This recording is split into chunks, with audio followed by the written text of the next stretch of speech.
ми треба совет. Каков проблем имаш? Другарка ми не престанува да плаче. Аман, што се случило?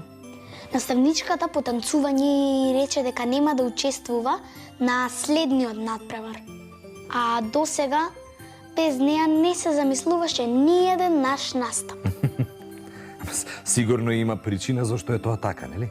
Наставничката вели дека другарка ми е многу талентирана, но во последно време отсуствуваше од часовите и кога доаѓаше не вежбаше баш.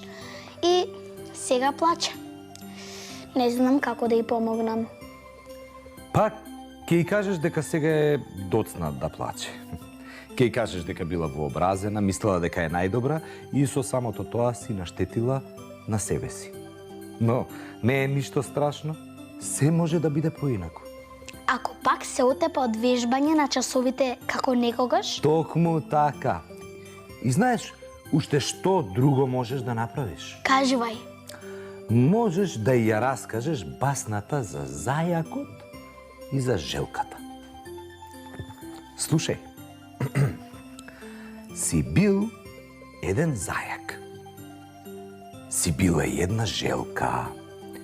Зајакот, како и сите зајаци, бил многу брз, а желката се правела полека.